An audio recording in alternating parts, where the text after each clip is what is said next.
meeting. And the first thing that we will be focusing on is how to write an effective policy article. We have discussed about this before as well, but Varna here is going to share her insights and suggestions, which I'm sure you guys would find really meaningful. So first of all, I would like you guys to please give a round of applause for Varna, who is here for us to learn something new. Please, with your emojis, react, please welcome her. So, Varna, you can take over now. Thank you. Thank you so much for having me here. So I'll start from the ideation. So I guess we have already got the format for the article, and so many of you might have gone through it and might have been struggling here and there to how to comprehend it. So I guess you have to start from ideation because I've been seeing so many ideas coming up, but I'm not sure if it's AI or if that you really coming up with ideas. So first of all, you have to understand the definition, understand the format of what you want to do. So I guess we have already given you so many themes, and there are 5 themes, and you have to select which theme you're gonna work on. So when you select that, you have to start reading on the stage. You have to start reading on which theme you're going to choose, and you have to start reading on that theme so that you can understand the background. So you'll get more points, deeper points, which will help you to get a wider perception, and then move on to your ideas. So ideas will come up when you see a need for change, a need for improvement. So then you'll get an idea of what you really want to do. So this is how you should come up with an idea, and then will have the motivation to search for it, to search for the answers, and you will come up with your answers. So I'll go on with the format. Um, so uh, So I asked if you can share the format on the screen so that it will be easy for. Sure, just give me a minute. Yeah, sure.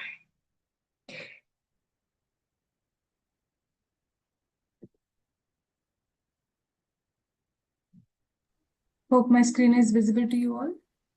Please give me a confirmation if it is. Yeah, it is. It is. Thank you so much. So here we have the format of the article. So you can see that it's a very simple format. So you have to start with an introduction. So as you said, it has to be a hook. So here you have to say why. Why did you choose the topic? Why? What made you think to choose the topic? And a little bit of the background should come here. And where did you see it? Where did you find it? Because policy is something that we talk about a change, talk about environment, talk about people, talk about something that has happened or happening, or that's going around us. So we have to start from there. Make sure you include all these in the introduction so that it's start the setting stage for your article.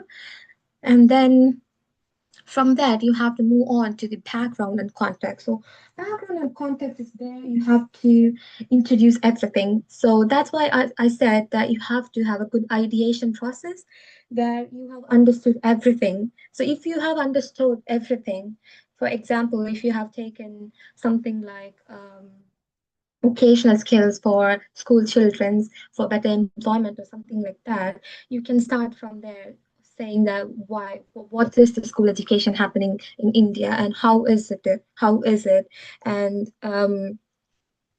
you should start from there, why the education needs vocational skills and everything, because Indian education is more likely focused on memorization and writing things up and submitting it. That's it. We don't have any practical skills going on or any employmental skills going on. So why is it necessary? You have to bring up the points, and the background should be fully mapped so that it's easy for the reader to understand what's happening in there.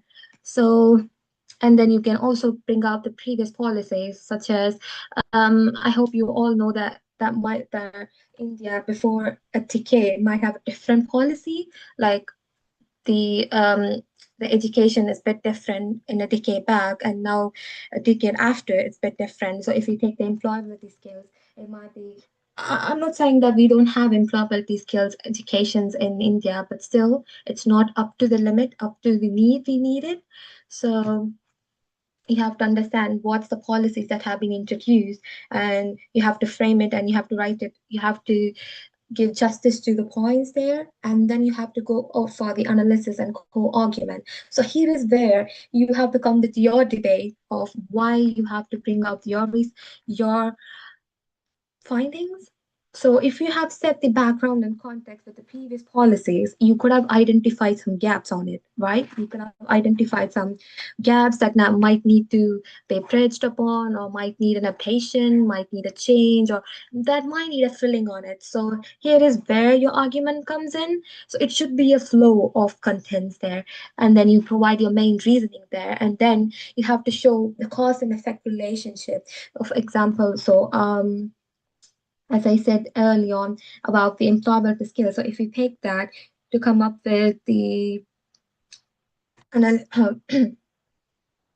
the literature, you have to give the literature of what's happening, what infrastructure is lacking there, why is it not really happening. It might be because of something like funding or something. You have to clearly analyze the gaps of why it's happening, and then you have to move on to the demands and discuss about the pros. So mainly you have to discuss about the strength of your points. Then why is it necessary that we have to do what you are implying, and we have to get upon it. And then here you can use the secondary data. You can do some analysis to come up with the evidences. This might have been done in some other state that might not. If your focus is more pointed, and if you're doing it for your own state, you might come up with the evidences that have been done already in another state or any other countries that have done it, and prove it that if we implement it, it will be good, it will be better for the student of India, something like that. And then you have to go up for the challenges.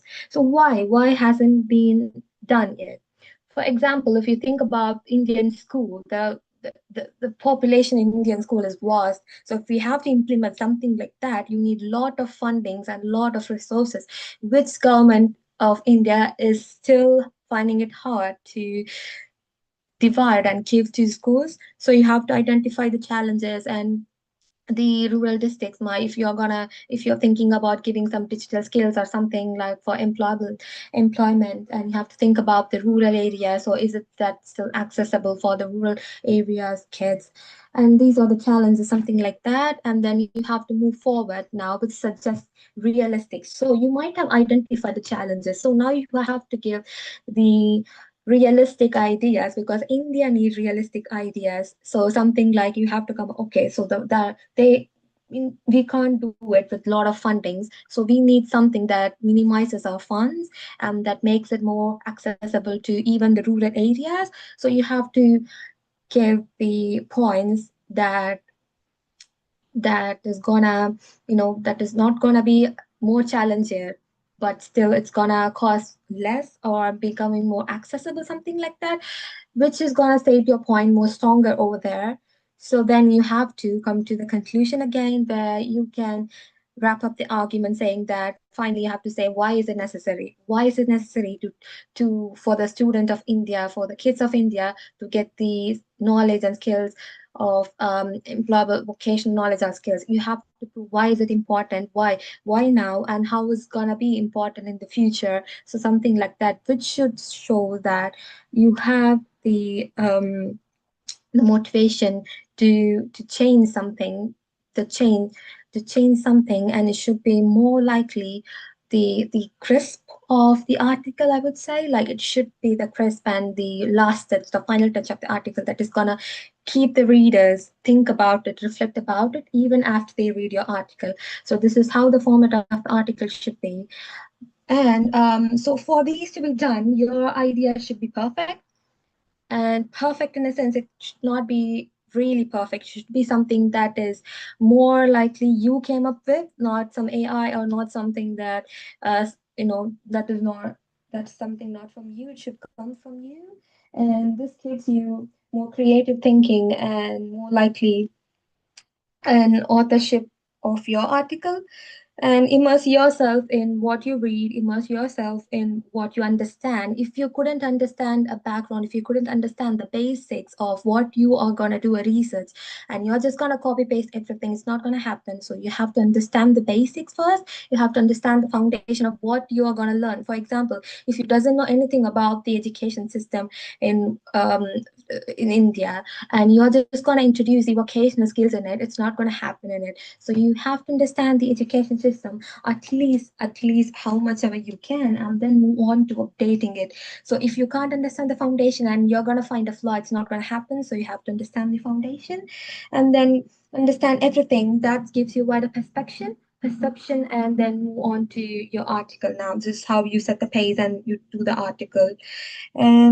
That's it, I guess, for the article, but I do really want to say something else. So I can see that you guys all are interested in policy research, and it's wonderful that you guys are doing it. But you have to understand that rather than you writing things, you have to immerse yourself in the real world, like go for volunteering, try to understand the real schools and everything, the realistic settings. So if it's something I'm saying for your future, if you're gonna pursue this. So that's my takeaway and give on that. So if you guys have any ideas, you can just raise it up here. Thank you, Varna. Thank you so much for this, Oh, lovely brief on how to write a research article. Before I proceed, please, guys, do you have any questions? Before the questions, please give a round of applause for Varna. Thank you so much, Varna, for this session. oh, thank you so much for having me. I have very limited time, so I just told what I want to say. So if you guys have any question, you can raise it up in the comment section, or I can just you can just go on with the session. Thank you so much. Yes, guys, please either raise your hands. We have hand raised. Okay, Ishita, please ask your question. Hi, so I had a sort of doubt regarding how to go about Mhm. certain thing in my article. So I am writing about inclusive education, and when I, started researching about it and went through the various policies that has existed in India over the time. So I just wanted to know if including all of that will be too much for an article, or how to cut that down, or how to go about that, and still be give a sense of clarity of how it has evolved over a time. So should I go into the detail, or just give a brief overall perspective on it? So I just wanted to know your take on this. Yeah, so I can see that we have a limitation of words. So if it's a paper, you can go deeper on it, but if it's an article, you have to provide the surface level on it. So I would say that keep the necessary things that you really want to show, and make the other points more brief, but try to keep it more focused, because I can see that you should have chosen something like more narrower in the theme. So try to focus and try to write more about things that is related to it. If it's something like a past or something like the policies, previous policies, you have to write it like a brief. Don't go overboard with that. Focus on the present, and because if you focus on the present, that will be more likely relevant, and that will help you to address the gap in the subsequent sections, and then you can go for your introduction of policies. So I hope that made sense. Yes, yes. Great. Oh, Thank you. yeah, it's all right. Any other questions? You can please raise your hand or write them in the chat box, please.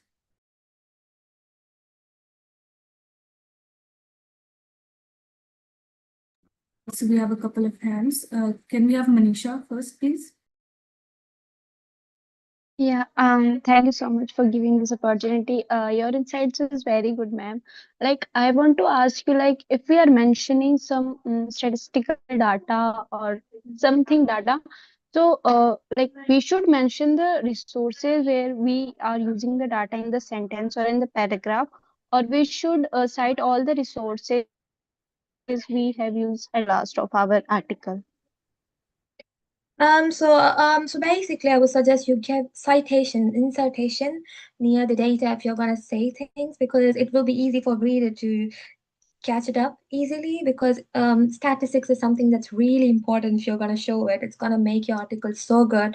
So please either add the incitation and then you can give the complete reference in the reference section, just the incitation. Okay, Is it all right? thank you so much. Okay. Adding on to what Varna said, Manisha, in a couple of minutes, we'll also introduce you how to write references for these articles. So if you have any further Okay, questions, okay, you can ask there as okay. well. Any other questions, guys? Please raise your hands if you do.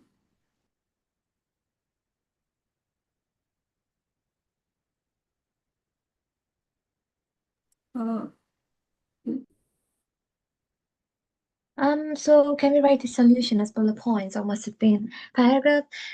So paragraph will be more likely a very good appealing way, I guess, because it will be in the article format if you like write it in a paragraph, but make sure that you are using full stops and this commas and everything appropriately because you have to show the difference, but it will be better if it is in a paragraph, but you can also do it in points, but more appealing way is paragraph.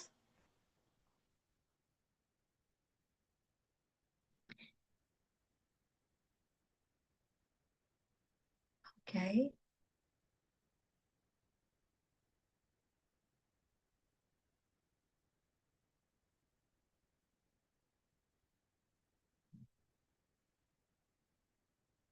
But you can make if your word limit is if the word limit is there, you can make the paragraph like you can separate the paragraphs. It will be more appealing in a way rather than making it in a big jumbo paragraph. You can just separate the paragraphs and divide it. That'd be good.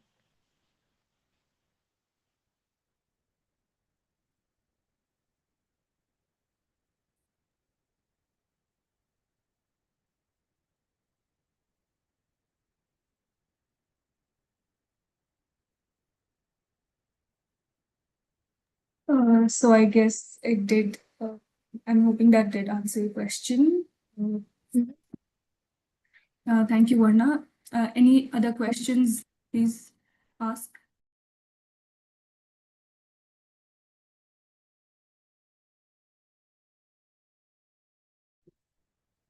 So you can use bullet points, but if you're gonna use bullet points, it's something to be that's gonna stand out, something like that. It should not be a paragraphal thing, and then you're gonna put it in the bullet points. So if it is a theoretical thing that you're writing, it's better if you write it in a paragraph way because it's more appealing.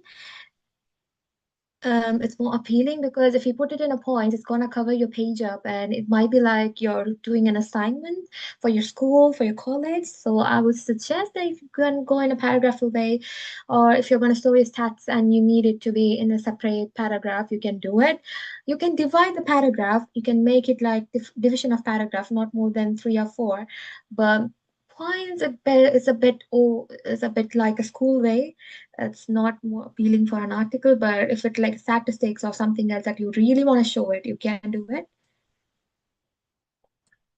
Okay. I hope that did answer your question, Sai Krishnan. We did have a hand raised. I think Vani raised her hand. Did you Yes, have a I'm question? yeah, am I audible? Yeah, you Yes. are. Oh, yeah. Actually, I just wanted to ask, you did, you for someone had a doubt and you clarified that because the article has a word limit, it would be better to have a focus on a specific issue because of the word limit. That's what I wanted to ask because I was my research article is about special education when it comes Mhm. to inclusion. But the issue is that while the solution does help with the overall inclusion topic, the initial research is kind of divided because the urban problem is one and the rural problem is one. So I was, should I just focus on either the urban or the rural, or should I maybe find a middle ground? I guess it's better if you focus on one thing because article is something that people just read it. It's not like they go deeper and read it like a paper. So if you're gonna choose both, then it's gonna be like not more likely it's gonna be deeper. So it's better if you choose one and move deeper into it. And you can choose whatever it is important or whatever it is you want to do it so that you can make the article more focused on one thing. Okay, thank you. Yeah. Any other questions? Please raise your hands.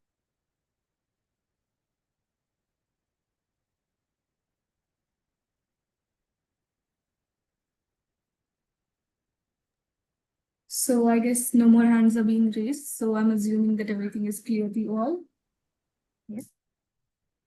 Thank you then. So we'll proceed. And first of all, thank you, Varna. Thank you so much for this incredible session. Guys, please appreciate Varna with your emojis, your words. That was a very wonderful session. I hope Varna's session was able to motivate you and help clear your doubts on how to write policy article. So first of all, thank you, Varna. Thank you from everybody's side. Thank you for this lovely session. Oh, thank you so much for having me. I was so glad that I can share some points with you all, even though it's not deeper, but still, I guess that it made sense and you just got something out of it. Thank you. Thank you, Varna. Thank you. So with that, I think we shall proceed. So I'm hoping that how to write a research article is clear to you all.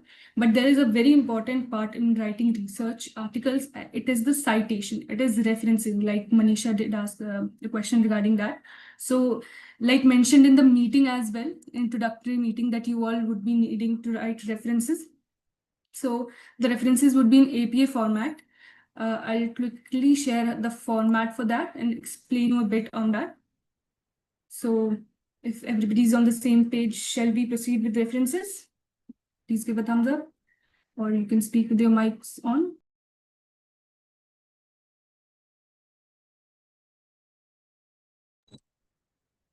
Yes. Okay, thank you so much, guys. So first of all, let me introduce you to what references are. So I'm sure you have written bibliographies in your practicals in your schools, right? So references are exactly that. References is from where did you take which data or which content. So this is an article, research article. This is not an essay where we are putting forth our thoughts. So anything that we're putting in a research article is factual, based on research. So we have to quote that and references that where did we collect the specific data and content. So for writing references, we're going to use APA format. So let me quickly introduce you what APA is. So APA is American Psychological Association. So they introduce they provide set of rules and regulations on how to write research articles and papers. So they have provided a format for references as well, and we use their format. So what is the format and how do we cite or reference in the format of APA? So I hope my screen is visible to you all. So this is how we write references in APA format. So first I will introduce you how to write references for our research paper, then then a normal article that you find on online websites. More or less both of their format is same. So first you start with the author's last name, all the authors, not all the authors. If there are more than 2 or 3 authors, you would just write the name of first 2 initial authors, and then you can write at all. Then you write the year. All this information about the author's name, year, title, you would find in the research paper itself. If you look at a research paper, it is something like this. You will find the name of the author here, the title, the volume, the journal it was published in, what date it was published, So based on that, this is the format. We'll send you this PDF as well for formatting. So first you write the name of the author. We start with the surname. Then you write the year, the piece of content that you are using. We write the year it was published in. Then we write the title. Further, we write the journal and the volume. All the research articles are published in a journal. It's sort of a magazine for research articles. So then we write the journal it was published in, the volume, and then we write the URL.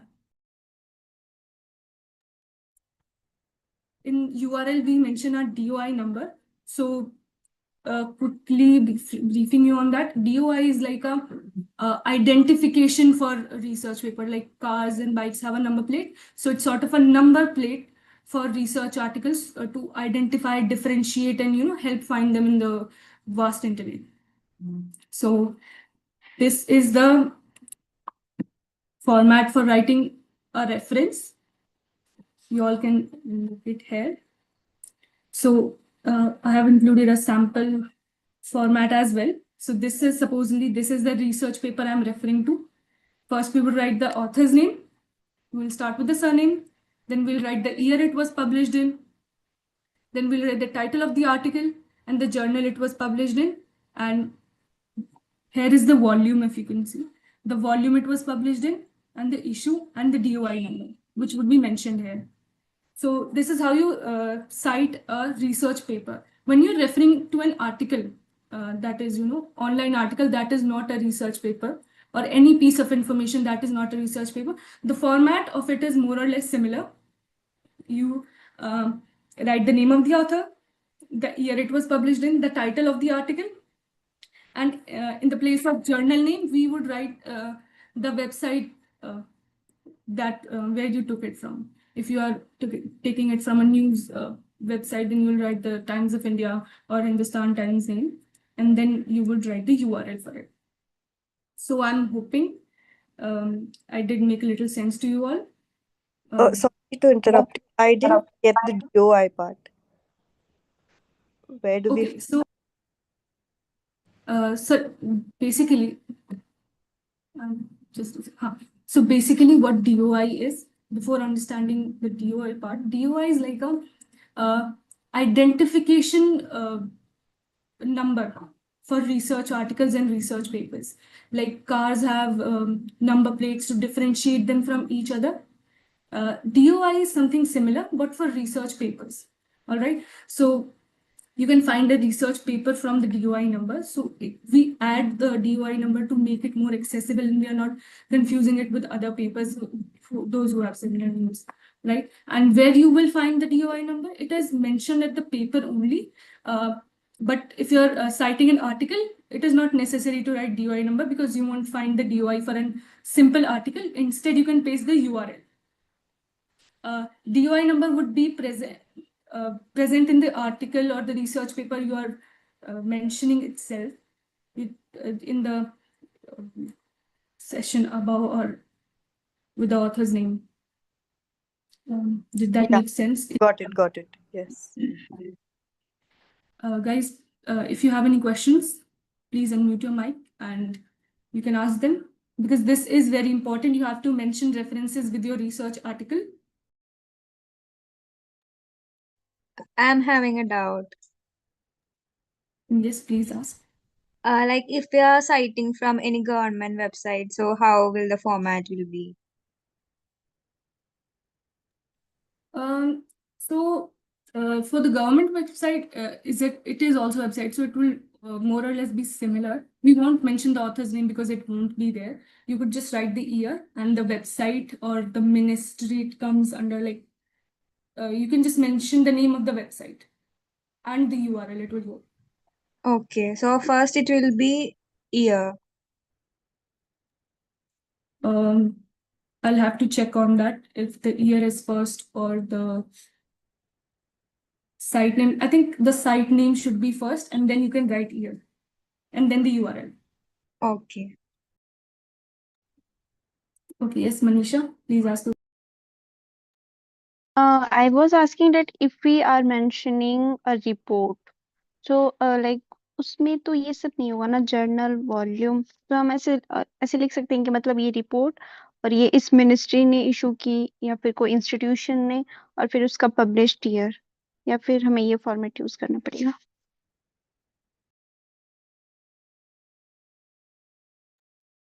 Okay, so Manisha, like I mentioned,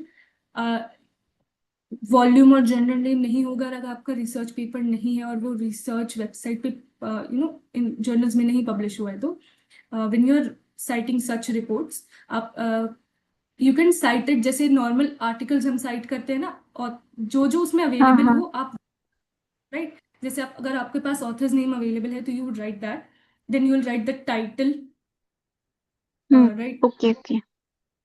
It's similar to a government website only. You can write the कौन सी government हुआ था and the year and URL. Okay okay, thank you. Any other questions, guys?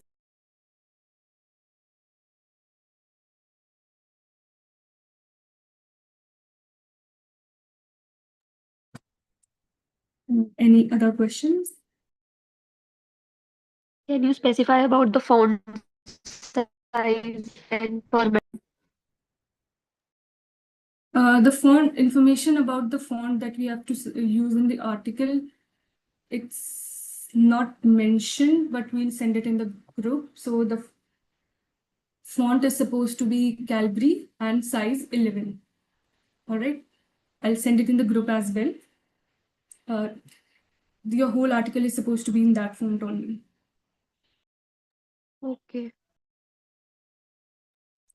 Any other questions?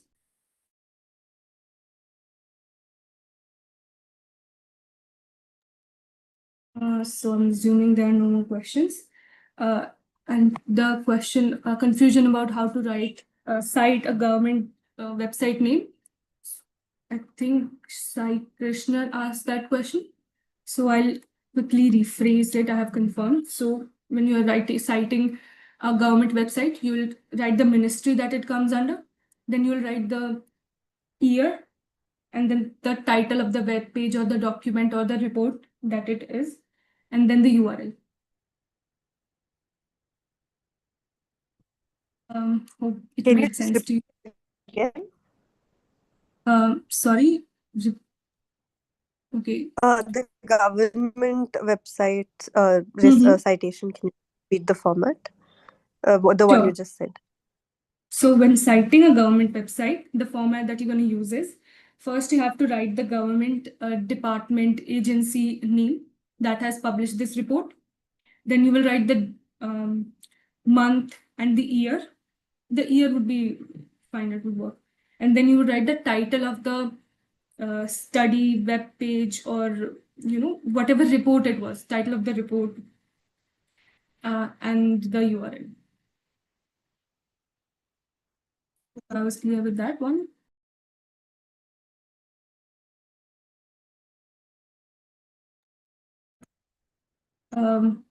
Was I clear, you guys? Yes.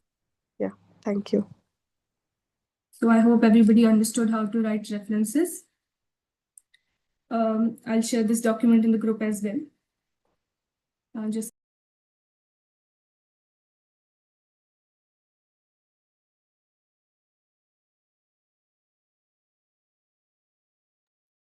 so till now we have discussed two things.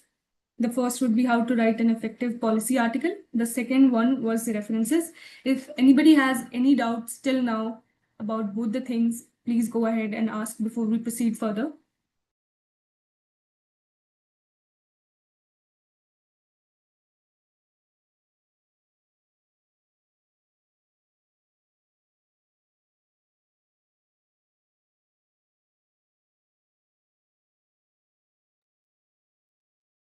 I'm assuming we do not have doubts till now. So we'll proceed further. So the other agenda of today's meeting is to talk about the mentorship. You all have assigned mentors and all have been added to groups, right? Guys, I would appreciate if you could please open your mic and speak. Yes, This we have it. Yes, we are added in the group and assign our mentors. Okay, thank you, Manisha. Thank you, Ishita. So I'm looking for answers from everybody. How is the mentorship thing going? Are you guys enjoying your mentors' insights, suggestions? Is it helpful? Or are you facing any problems? I No. think it would be great if it was more interactive. I feel like it's not as much as it could be. Okay, thank you, Ishita. Which group can you list the number, please?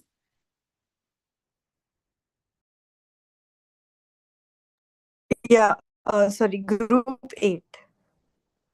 Okay, thank you. We'll look into it. Manisha, yes, please go ahead. Actually, I want to appreciate this system because this is the first time I am seeing or experiencing this mentor-mentee system, specifically in an internship where 30-40 people. So I just really want to appreciate my mentor also, Vansha Didi. And one thing which I like about this mentor-mentee system, specifically in our group number 6, which is we are communicating with our mentor on emails. Like it could be formal, professional as way possible. तो मुझे बहुत अच्छा लग रहा है कि हम उनको ईमेल करते हैं, वो हमें रिप्लाई करती है, जो भी क्वेरीज होती है वो उनको आंसर कर देती है. So yeah we are very like cooperating, understanding. तो मुझे अच्छा लग रहा है कि हाँ, जितने भी क्वेरीज पूछो वो अच्छे से रिप्लाई कर देती है. Okay, thank you Manisha. हमें भी बहुत अच्छा लगा सुन के कि आप ये मेंटरशिप प्रोसेस एंजॉय कर रही हैं. Also, guys, if you have any other suggestions, doubts, anything you want to say about the mentorship process that can be improved or that can be worked upon, please let us know in this meeting itself. We'll work on that. Are you guys satisfied with your mentors? Are you satisfied with the conversation, with the suggestion and communication? Are you finding the insights of mentors, uh, good? Please open your mic and speak, guys. I'm not talking to a screen. It is not really good, please. I totally agree with what Manisha said. Okay, thank you, Avni. So, did the mentorship process, was it on your expectations? Is it standing on your expectations that you had before? Is the mentorship process working for you guys? Or did you expect something else?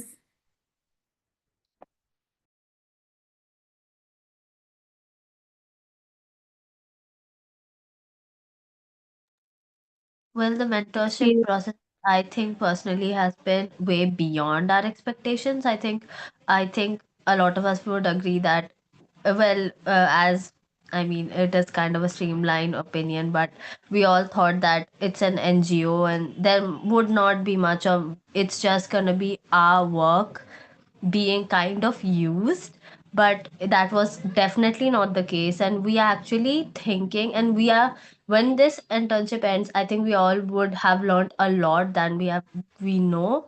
And we are also, plus point is a bonus brownie point is that we are also getting insight on how work life is, how it is to be, juggling your life when you have a meeting, how you get done, how you get your things done, how you prepare yourself for the upcoming meeting. So this is definitely good because we are learning not only what is for ourselves, but also kind of like developing a habit for our futures.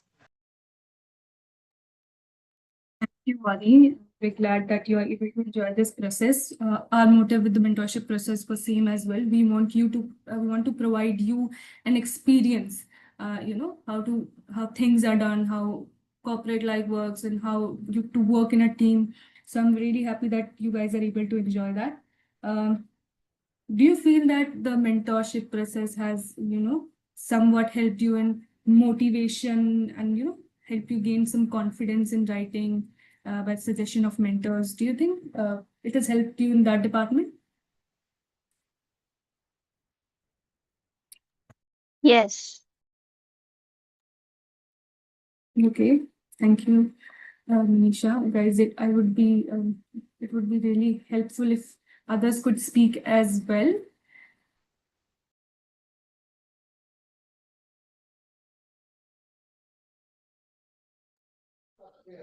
Hi, am I audible? Yes, Savneet, you're on.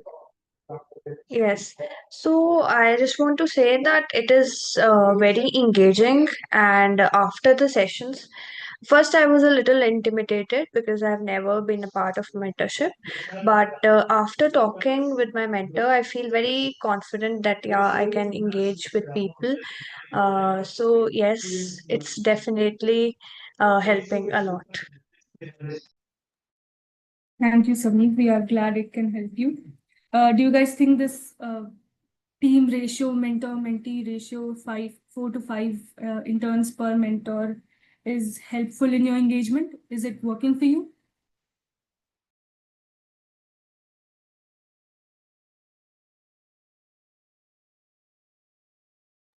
Yes, I feel it is working.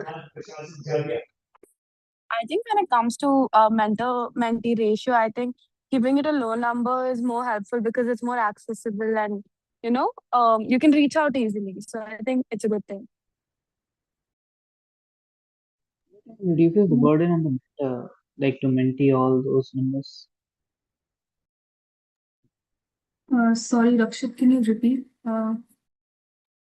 What I meant to say is that it also reduces the mentor's burden actually. Yes, definitely. We also believe this, if there are less interns assigned to one mentee, there would be more personalized attention given, and you all will be able to learn more from the guidance of the mentors. So have you guys had your team meetings with your mentors yet? Yes, we Yes, have. it is So, scheduled today after this meeting. We haven't okay. had one yet. Group 8 again, Ishita. We Okay, are Ishita. also one meeting. Okay, thank you guys for your input. Those who have not had it till now, we will try to arrange it soon. And those who have had their team meetings, it would be really nice if some of you could share your experience in the team meeting, your engagement with the mentor. Was the mentor helpful?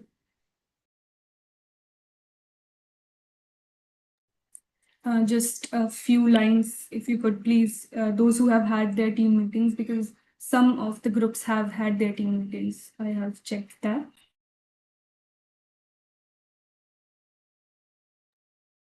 Yes, for group 9, we did have a group meeting last week, and that was a very good meeting. Our mentor Avika Didi did help a lot. She did like put into perspective as to, because of her own experience, she was also an intern for this NGO, and she used her experience and her article to guide us as to how article can be written. She also helped me personally to go beyond the tension of the topic, like the title, and to figure out different genres in a way that this field could have, and finding my niche. And she gave me a suggestion that I should maybe start with a problem statement, which definitely helped me to get a head start on my article writing. So yeah, our mentor meeting experience was great. Thank you, Vani. That is wonderful. Will anybody else like to share their experience?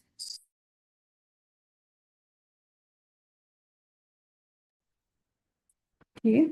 Are there any challenges that you have faced till now with the mentorship engagement, or the whole internship itself? Has anybody faced any challenges, time management, or how to write an article, or any challenge?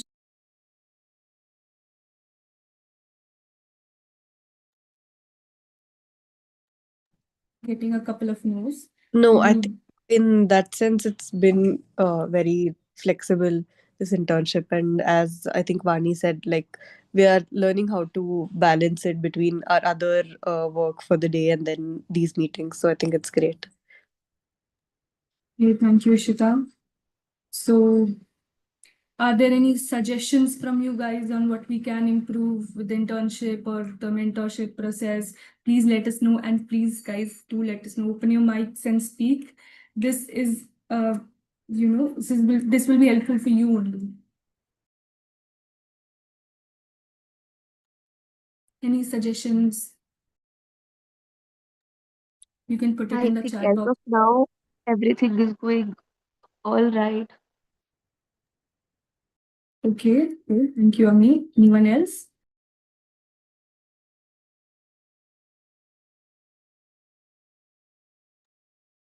Okay, so I'm assuming nobody is facing problems yet. So that's great. That's great for us. Okay, thank you, guys. So I think that's all for this meeting. If you guys are having any problems, facing any challenges, do let us and your mentors know, and we'll try to figure something out on that. And that is it for the meeting. Thank you guys for your presence here, and I hope you did learn a thing or two. So thank you. You all can leave me. Thank you.